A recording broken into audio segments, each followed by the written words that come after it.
Okay, so today we have two speakers.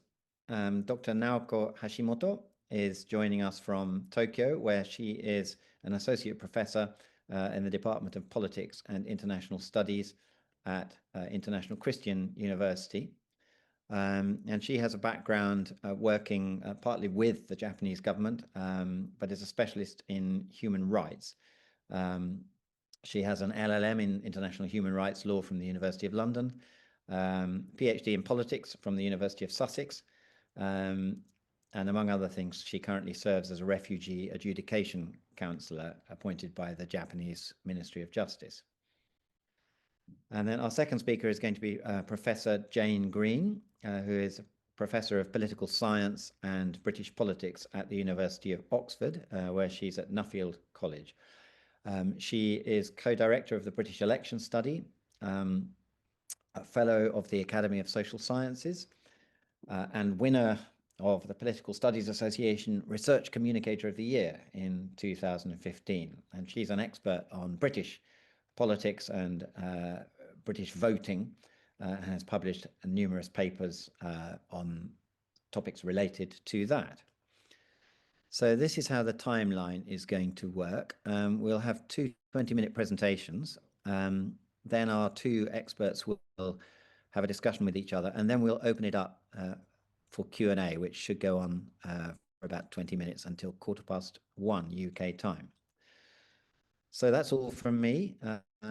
Over to you, Dr. Hashimoto. So it's my great honor to be invited back to Daiwa Foundation, at least virtually, and this time together with Professor Jane Green.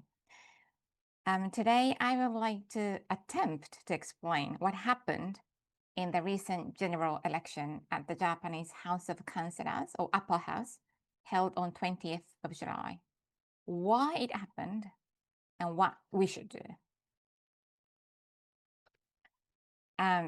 And then I hope you are now seeing a next slide. Okay, then.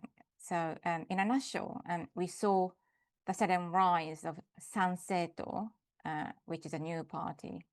And my preliminary explanation is that there were probably four major reasons that contributed to their success.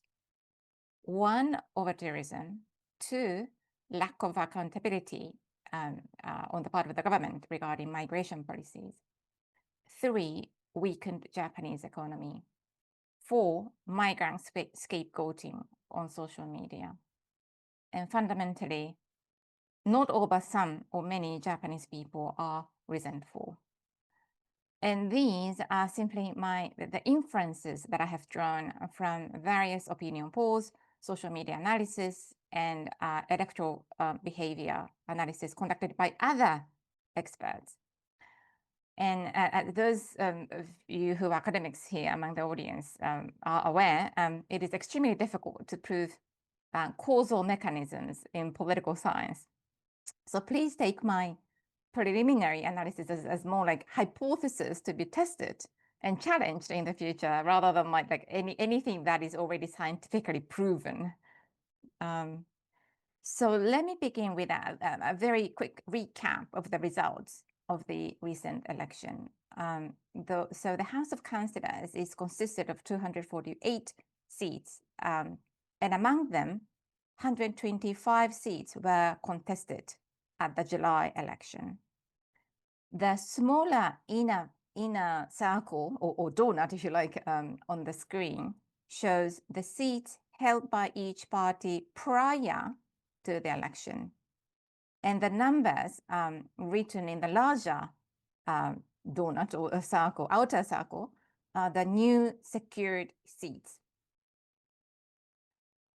As shown at the bottom of the slide, the ruling parties, namely Liberal Democratic Party or LDP and Komeito, lost seats.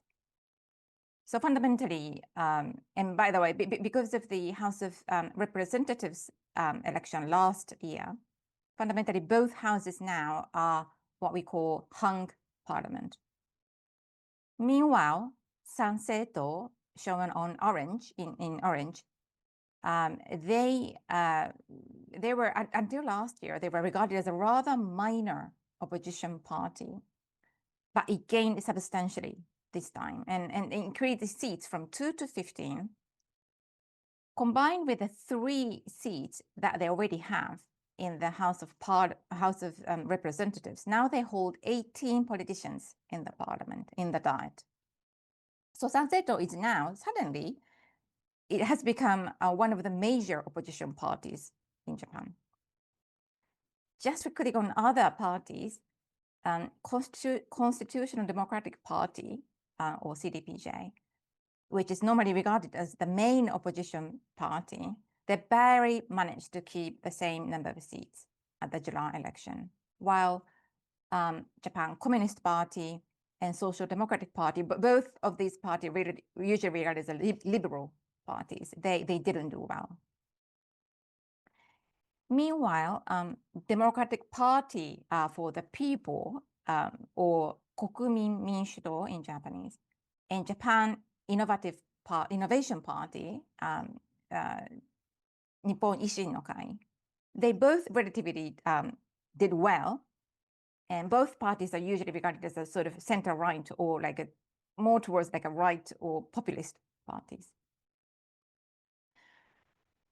In terms of the number of votes, Sanseto did quite well as well. So this pie chart shows the ratios of the actual the ratio of the actual number of votes each party won and the proportional representation system.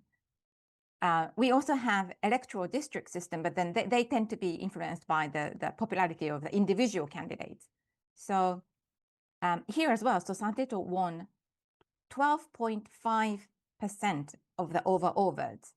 And then that larger number of votes than the Constitutional Democratic Party, CDP. So anyway, we have to conclude that the Sanseto did quite well in the last election. Why? In my view, their election strategies worked. Their main slogan, Japanese first, was extremely appealing to at least some constituencies. Fundamentally, their narratives were quite reminiscent of those used by UKIP when especially during the time of the Brexit vote. In fact, I used to live in the UK during that time, and this gentleman shown on the left, Sohei Kamiya, is the president of Sanseto. His narratives were quite similar to those used by Nigel Farage, in my view. The slide on the right shows the article that I contributed to Nikkei Asia together with a Paul J. Scalise, political analyst. And at the bottom is the photograph of the people who gathered on the eve of the election, 19th of July. About 20,000 people gathered at the last rally of Sanseto held at the bottom of Tokyo Tower. Then why the slogan Japanese first was so appealing to Japanese voters? It is in fact puzzling because anyway, the Japanese government still puts priority on Japanese people, obviously. And then there was no so-called foreign terrorism in Japan, at least over the past like 40 or 50 years. And the number of foreigners living in Japan for a long time, still like 3% of the overall population, which is rather low as compared to average migrant rate among OECD countries. In my view, there are 4 socio-economic reasons that contributed to the Sanseto's success. Reason number 1, over-tourism. The Japanese government started its inbound promotion policy, Visit Japan, or Yokoso Japan, in 2003. And the number, as shown in this chart, in the graph, the number of foreign tourists steadily and significantly increased, of course, except for the COVID-19 era. Last year it reached 36 million, as shown at the bottom, the blue bars on the slide. and which is like almost 37 million. It's quite a lot, even for Japan, with 124 million residents, population. Obviously, those foreign tourists do not understand Japanese language, or they are not well aware of unwritten cultural traditional norms or rules of Japan. In fact, there are actually some reports that foreign tourists actually wrote graffitis on rather important World Heritage sites, or foreign tourists climbed on like a religious sites. There are also reports that because foreign tourists started to use the local public transportation, and then that have disrupted some like local residents commuting route, for example, to go to work or go to school. These are actually real challenges and that need to be tackled. In addition, this graph shows something interesting, relevant and interesting phenomenon. The orange bars at the upper part show the number of Japanese nationals going abroad. And that has noticeably decreased over the past 20 years. That is increased prior to COVID, but last year it was only 13 million. And 13 million is about 35% less than the peak, which was 2019. Interestingly, in fact, less than 17%, 17% of Japanese hold passport, which is quite low. So fundamentally, less and less Japanese people are going abroad, being exposed to foreign culture, foreign people, foreign everything. Moving on to the reason number 2. Lack of accountability on the part of the government regarding the recent migration policy changes. This graph shows the number of foreign residents holding foreign nationals holding long-term residential permit in Japan over the past 12 years. And then it has, as shown, it has steadily increased.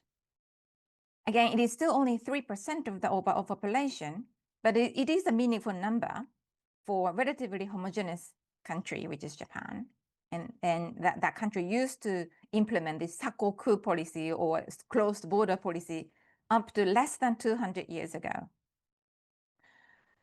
Due to the aging population and the lack of labor force in certain sectors, the Japanese government has had to open the border slowly and steadily.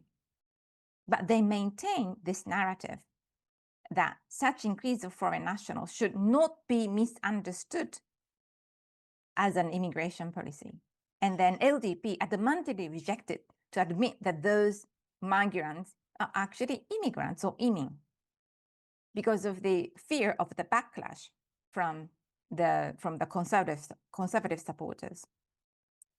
In fact, a new residential status was created in 2019, and so-called blue-collar workers are now allowed to stay in Japan permanently with their family members. If anything, they are de facto imin or immigrants. Along with this change, the Immigration Bureau was upgraded to Immigration Services Agency in 2019 with expanded mandates, but those changes were conducted in a piecemeal manner.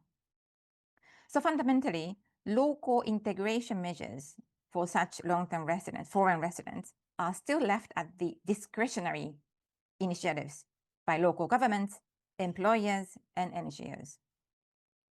So while the number of foreign residents has actually increased, it did not come with a clear or sincere explanation by the government. This has made some being left with uncertainty. The third reason is weakening Japanese economy. Due to the rapid aging society, the social welfare burdens on especially younger generations have increased. Japanese yen has been depreciated, especially since the Russian invasion of Ukraine. The oil price has gone up, and the yen's purchasing power has decreased. The wage rate among the Japanese national is quite other OECD countries. While Japan is still the fourth largest economy in the world, the domestic wealth gap has widened. So in a sense, the general consumers, I mean, including me, general citizens have suffered from the higher prices of everything, daily expenses and social welfare fees, while they feel that those foreign nationals are enjoying their life in Japan while breaking some rules and norms. So that has fueled the resentment. Finally, scapegoating on social media. Particularly over the past decade or so, we have witnessed massive tweets, YouTubes, and other social media platforms spreading fake news that scapegoat foreigners. For example, the number of illegal immigrants is skyrocketing. That's not true at all. The number of overstayers, foreign overstayers, 30 years, and now it's less than compared to the peak. And it is about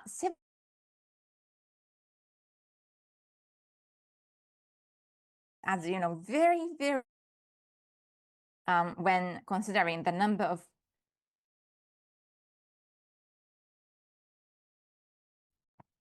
so in a sense, order is still very well and tightly controlled in reality. Another myth or fake news is Japan is threatened due to foreigners. No, in reality, the number of foreign criminals, foreign nationals who commit penal code crimes has rather been stable over the past decades. Of tourists and foreign. So the crime rate among foreign residents decreased. And roughly 60% of the penal code offenses committed by foreigners is theft, not murder or rape or other so-called serious offenses. It is true that the ratio of violent crime committed by foreigners, the ratio is slightly higher than among Japanese. However, it is due to the fact that many foreign residents in Japan are younger and living in rural, urban areas rather than Asian.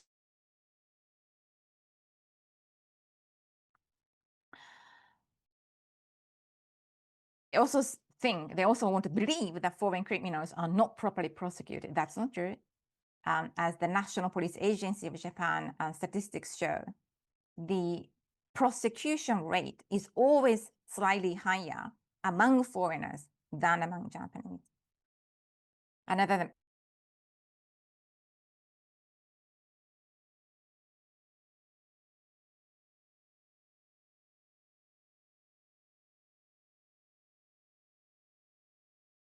That's not true at all. Maybe foreign tourists do not have to pay consumption tax, but all the other foreign residents are forced to pay tax and other social welfare fees according to the same exact rules and regulations, as Japanese nationals. Social welfare system. Claim foreign students are being treated better than Japanese students. This is probably talking about the public scholarship.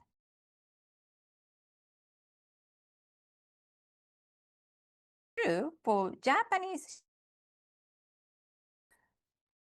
For example, I was one of the beneficiaries of the very generous scholarship when I was studying at the University of Oxford a long time ago.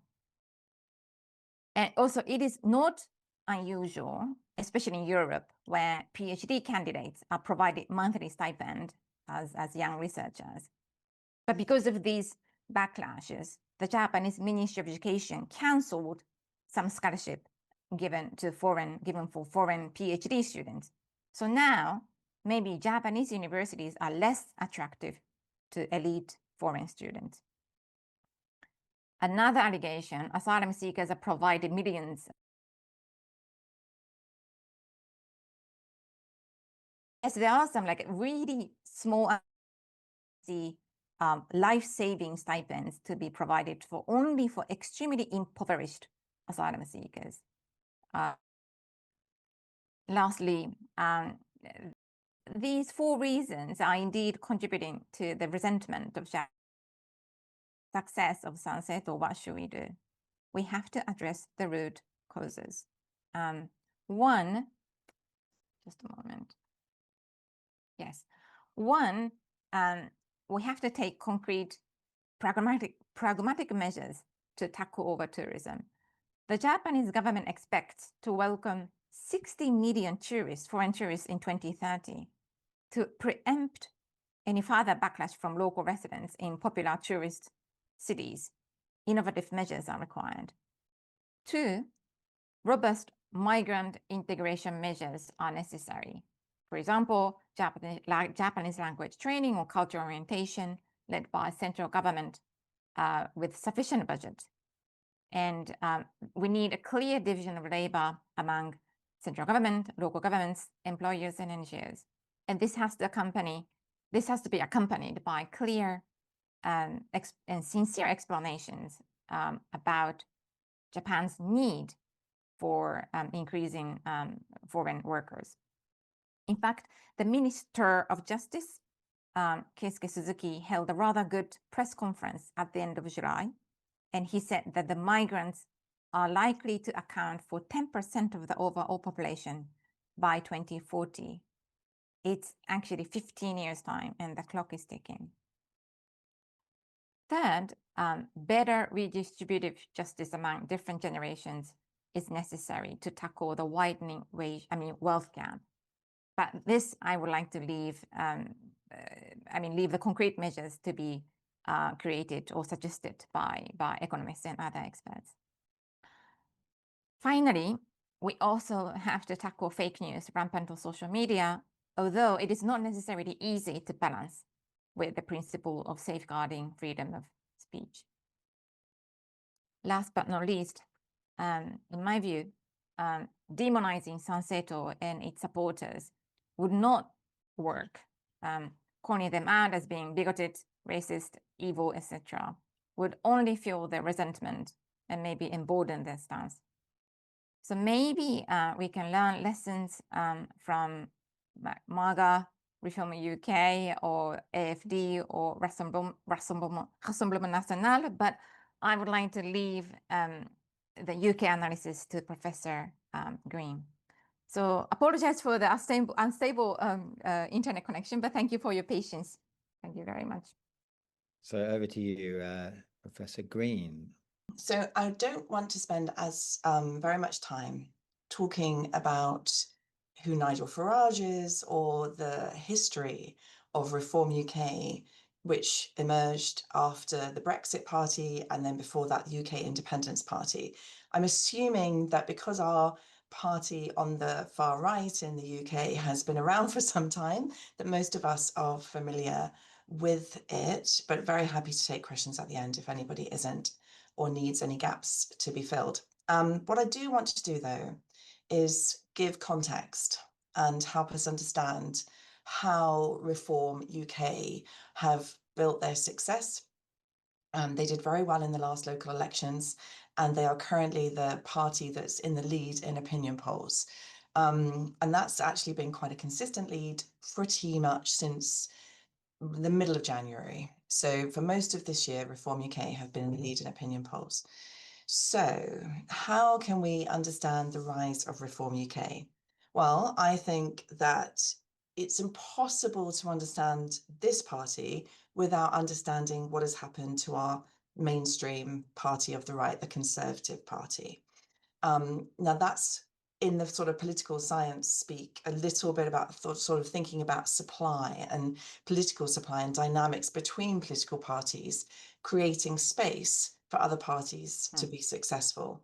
Now, I refer here to the Brexit realignment. Now, that's a phrase that could be the subject of a longer talk. What's happened is that a number of different issues were rising in prominence in the UK.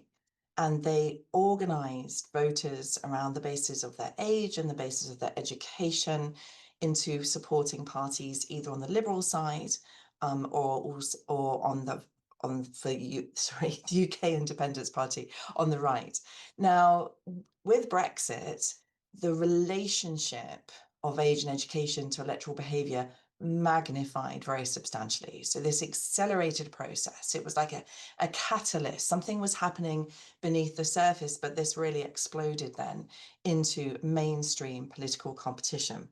The Conservative Party, the mainstream party of the right, really captured the largest proportion of the older voters who had lower levels of education. That doesn't mean that they were less clever, of course. It just means that they had lower levels of education. They weren't so many graduates because graduate education has expanded over generations. But the Conservative Party captured that right vote. It captured the Leave vote, and then it splintered. So it's really important, I think, to understand the evolution of what's been going on in British elections over the last few elections and what happened to the Conservative Party. Now you can see some of this relationship here. Now this is a relationship of age to electoral behaviour in 4 general elections. So from your left to right, 2015, 2017, 2019 and 2024. And the top row are the progressive left parties, Labour, the Greens, the Liberal Democrats, and those parties in Scotland and in Wales, nationalist parties. So this is essentially a block in UK politics, a left, liberal, more Remain supporting bloc. And what you can see is that the age relationship to vote choice became very pronounced, particularly in 2017 and 2019. And that's what I mean about that sort of sharpening of the relationship of age, and also for educational attainment, the same is true, but I'm just showing this for age for the sake of time. It sharpened that relationship between those two blocks. Now, the bottom row, you can see, that's the Conservative Party and also the party led by Nigel Farage. So it's UKIP in 2015, it's the Brexit Party in 2019, and then it's the Reform UK Party in 2024. And so you can also see a very significant sharpening of the age slope, the gradient, particularly in 2017 and also in 2019. You can see in 2017 and 2019 that the Conservatives successfully take that vote. There's much more blue there. There's much less purple or turquoise. But by 2024, it's splitting between the Conservative Party and Reform UK. And so it's that block basis to electoral behaviour that's encapsulated and captured by the Conservatives under Boris Johnson in 2019 and under Theresa May in 2017. And of course, that's because the Conservative Party shifts to be a very pro-Brexit party, very worried about the threat of UKIP in 2015, and again, between that period in local elections, the 2019 European Parliament elections saw the Brexit Party coming first, the Conservative Party in these elections trying to move to the right on that issue of Brexit, trying to get all of that right bloc vote, doing it very successfully in 2017, doing it very successfully in 2019, opening up the floodgates in 2024 for Reform UK. But that block basis of electoral behaviour is very important to understand why this is a split on the right. It's not happening in that progressive block.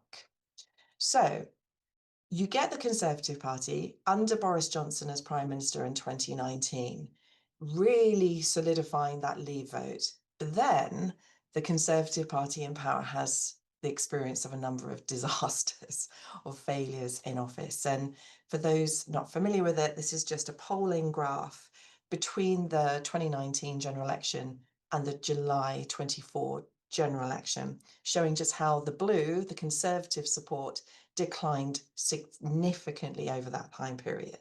You have their inflation above 2%, you have the cost of living crisis throughout most of that period, the pandemic before it. So they come in with a large majority, disasters before them with the pandemic, the handling of the pandemic, they get a bounce with the vaccine rollout, but then they suffer a series of major deteriorations in their support. You see there the first reporting on Partygate, so that was the scandals surrounding Boris Johnson. going to parties, breaking lockdown regulations. And then the Liz Truss period, she was just Prime Minister for just over a month. She then sort of announced this very sort of infamous now mini budget that spooked the markets and led to a very significant deterioration in their support. But it's important to remember that support was so coalesced in 2019 on the right, in that right bloc, that when they lost votes, it was right voters that they were losing. And that opened up the opportunity for Reform UK. So between 2019 and 2024, this is a ribbon graph or a flow of the vote graph, but all it does is just essentially say in 2019, these Conservatives, where did they go? By 2024, you can see that significant split on the right to Reform UK. You don't have to worry about all of the other parties, but the bottom line is most of the Conservative support split right. It's split to Reform. And we can understand that because of what I've just explained about their vote beforehand. So that happens last year. Nigel Farage does very well, but it's important to remember, even though the first thing he said on election night was now we're coming for Labour voters, that Reform voters are very much right-wing voters. They've supported the Conservatives in 2019. This is the voting history of those 2024 Reform voters. They supported the Conservatives in 2019. They supported the Conservatives in 2017. The Conservatives or UKIP in 2015. And even if we go back to 2010, you don't see large proportions coming from the left. So him saying we're now going for Labour voters is a very, very, very difficult thing for him to do. This is mainly a story on the right. And the bottom graph just shows that those people who had a second preference, those Reform voters, it was almost entirely for the Conservative Party, right? So you've got this right story going on. Okay, so that's kind of why it is that Reform UK benefits from the loss of support of the Conservatives. But of course, there's some kind of pull factors as well as push factors. So those push factors were pushing Conservative voters to Reform, but Reform obviously are capitalising on various pull factors as well. And just as in the talk we've just enjoyed about Sensato, what I'm doing here is giving a sense of what the literature is telling us about these things. It's also my own research up to a significant degree. So one of the explanations has to be that context of the cost of living crisis, the sense that voters feel very disillusioned and there's a stagnation problem in the UK where things just aren't getting better. Feelings of financial insecurity, worries about people's finances is really a very, very powerful explanation for government losses. And we saw that with the Conservatives. We're seeing that with Labour now. We're seeing Reform do well, not necessarily taking many Labour voters, but doing very well out of these feelings. There's also a big problem that the major parties don't have clear vision. It's very difficult to know what the parties stand for. And that's partly because of that transformation of their vote, because they really have started to represent very different kinds of people over time. It's partly because the Conservative Party really changed what it represented over a very, very, very fast period of time. And have subsequently done so too. So they really have moved further to the right because they're trying to compete for these right voters.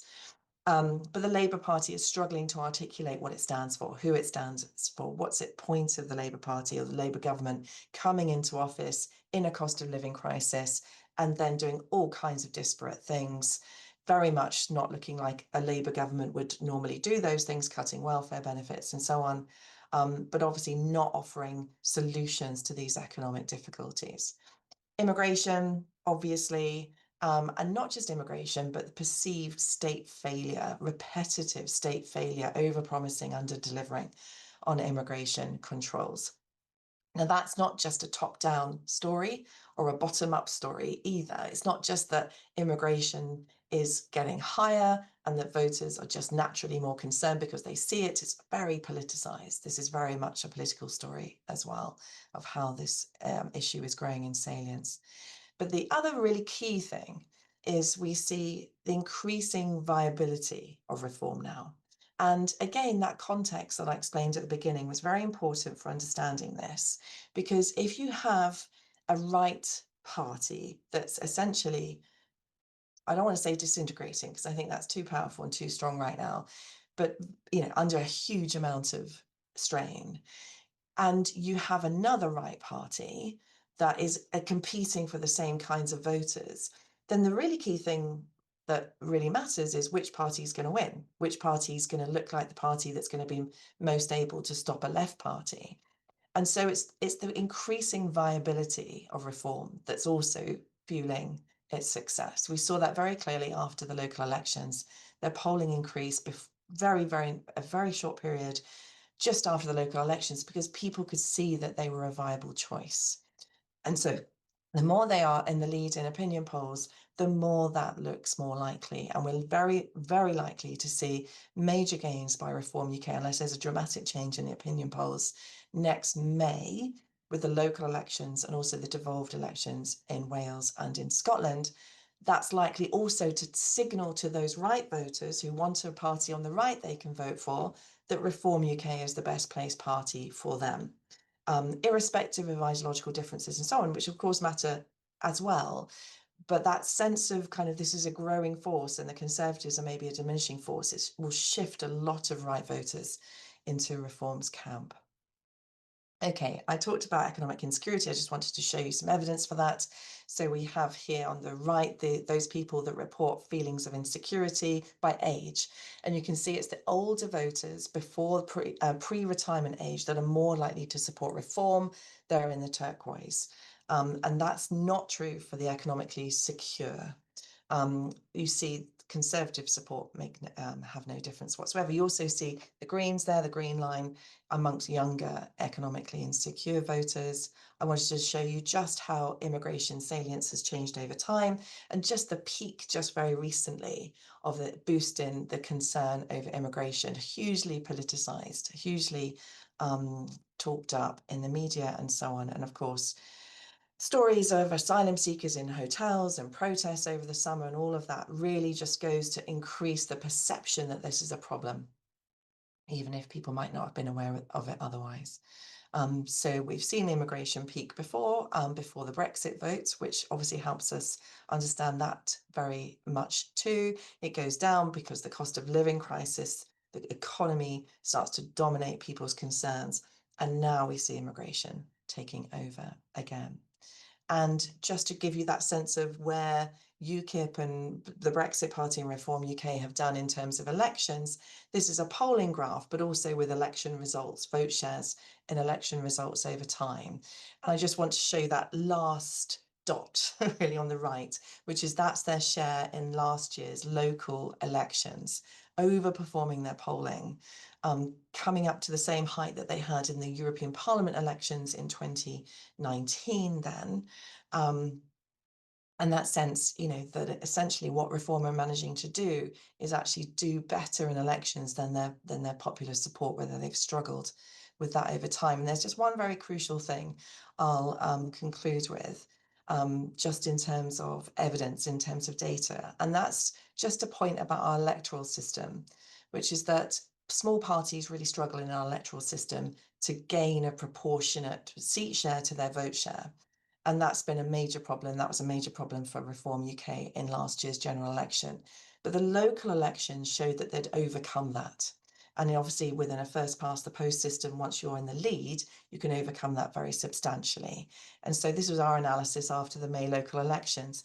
But what all this does is show that the proportion of votes and seats they got in 2025, so in the May local elections, and the ratio of then what that proportion is, the votes to seats relationship.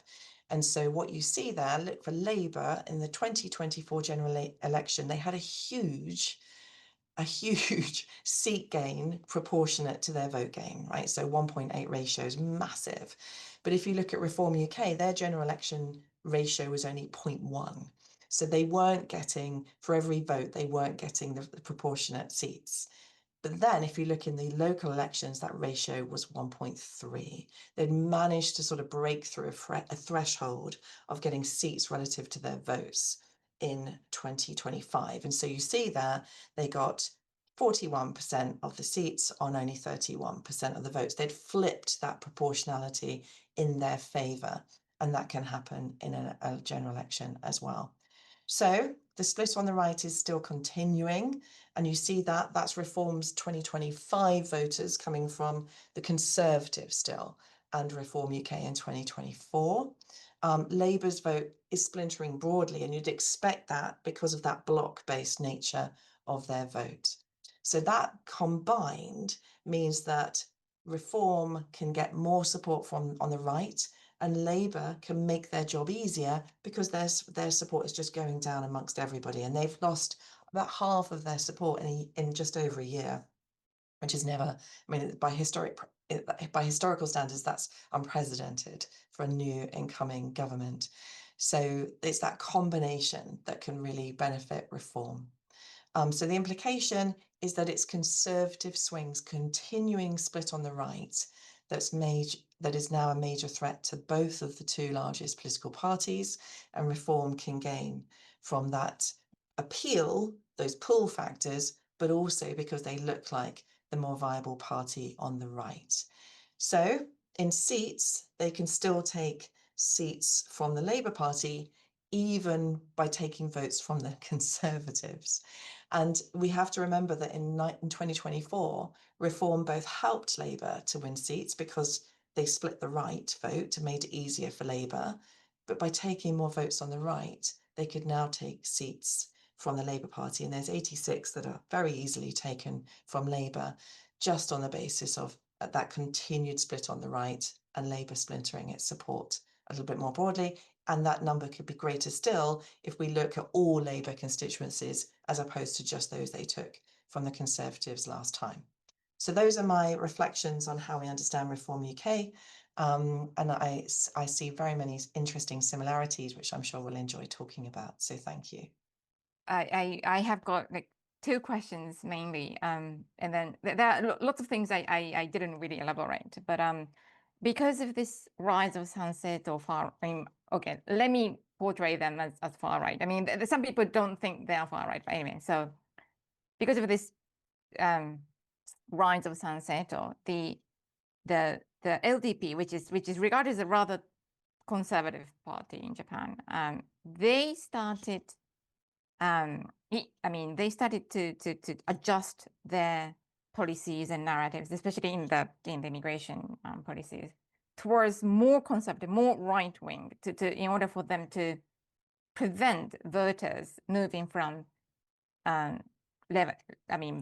LDP Conservative Party to Sanseto. Have you seen this kind of shift of for example, like policies or manifestos in the Conservative Party in the UK? So the Conservative Party I think, has been struggling with various different ideological conflicts within it. So seeing this split on the right, there are those within the Conservative Party that think the answer to that is to go more to the right. And there are those in the Conservative Party that think they need to stick with traditional conservatism. But certainly under Liz Truss, certainly under Rishi Sunak, there's been a very significant shift to the right. I would say on questions of sort of social conservatism. So not necessarily economic questions or questions of tourism, but certainly, I mean, talking about withdrawal from the European Commission Court of Human Rights, and really starting to really double down on some of that kind of rhetoric. So having said that, though, the other thing that the new leader Kemi Badenoch has done is tried not to say very much at all. So she, I think, many people would say that she feels more comfortable talking about cultural issues. I would argue that the Conservatives need to really focus on the economy much more. But I think, she's reported as saying that one of the things that she believes is that, it's really not very much point talking about very much at all, and until people have kind of forgiven them. But they don't have that luxury. They're losing support in a period where the main party of government is also losing support. And that is also unprecedented. The main opposition party should be gaining from a loss of support of the party in office, right? And it's not happening.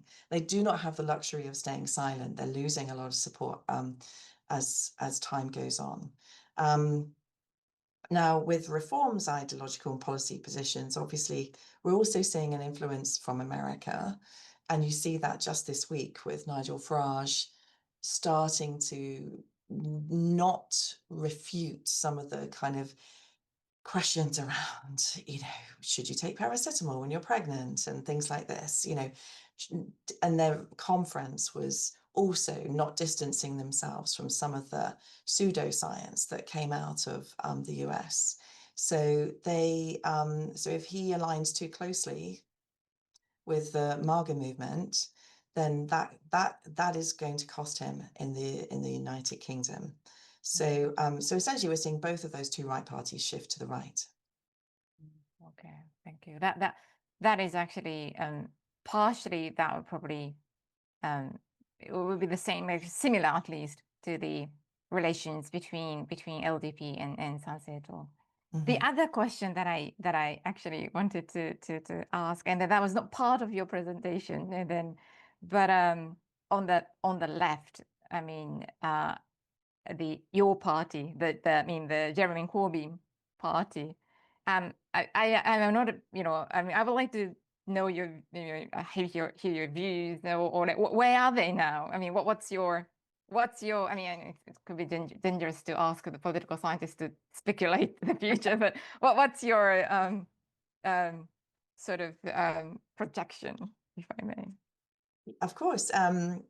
So the history of your party is clearly because Jeremy Corbyn feels unwelcome in the Labour Party, and it's on the far left of the Labour Party and is very dissatisfied. And I think, part of this is people on the left looking at the threat of reform, looking at Labour's difficulties and thinking, what can we do to articulate a stronger left narrative? Now, I would assume that that's partly because they know they can win support in certain areas of the country, particularly evidenced last year where there were 4 independent MPs that were elected. And so it's this coalition of those independent MPs that behind this sort of formation of your party.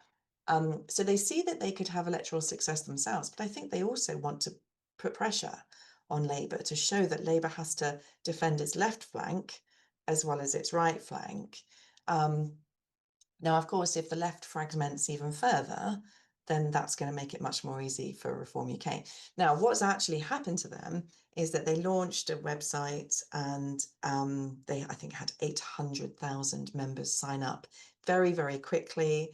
There were a couple of opinion polls that said they could get 10% of the vote, something like that, which is purely hypothetical, right? Like this is purely based on modelling and assumptions about, where independent MPs did better last time. However, they've had some internal divisions and difficulties, and they're essentially arguing between themselves over their membership portal. Now, if they can't even, they haven't launched formally yet, they're meant to be launching, I think, in November, and they're arguing between themselves and very publicly with threats of lawyers and all kinds of things. So they can't work together. So this has been something of a circus, to be absolutely honest with you, for the last couple of weeks. And so if there were to be a sort of major electoral challenge on the left, this is not the way to do it. Thank you. Can I ask you a question too? Yes, I'm not sure if I can answer, but yes, please go ahead. I thought what you said was really powerful about demonizing supporters of Sanseto would only fuel their resentment further.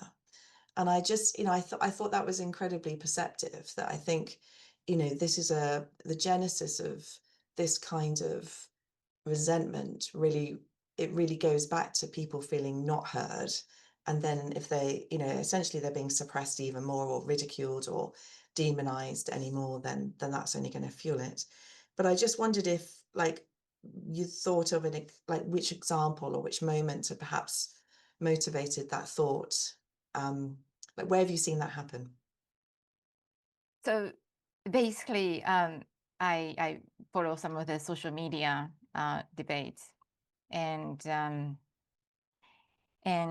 fundamentally, as Professor Green, you said, they feel that they haven't been heard by LDP. Therefore, they needed a new party that would listen to them better, which happens to be Sanseto. Mm-hmm. And also partly, I've been involved in some kind of immigration policy reforms and legal revisions, and we have seen some lost opportunities that could have improved the Japanese immigration policy, but because of this kind of rather stubbornness, if you like, of not negotiating, not compromising, and then at the end of the day, and then which is my kind of areas of specialization, but then get the asylum policy. Mm-hmm. We lost a good opportunity to damage the control the damage, but now we have a rather difficult asylum policy, immigration policies, and that difficult in the sense of rather sort of restrictive asylum policies. So what I'm saying is, as much as I do not agree with Sanseto narratives and suggestions, but also partly that the complaints, for example, like this over tourism problems, they are real. They're not fake. There are some real challenges. So what I'm saying is, and then I have to be. I don't want to be too much like politically biased, but still. So fundamentally, what I'm saying is, if you want them to be weaker in the future, we have to eradicate the basis of the kind of grounds of their complaints. Otherwise, they will just stick with their stance, and then especially because the kind of people I will deal with in the sense of try to protect are really vulnerable individuals like asylum seekers, refugees. So I'm talking about not only party politics or party success, but rather the actual lives of vulnerable people. I don't know whether I've managed to answer your question or not. But No, thank you. Thank you. Thank you very much to both of our speakers for wonderful, clear presentations and for helping us work out what's going on at the moment. Thank you for having us. Thank you very much.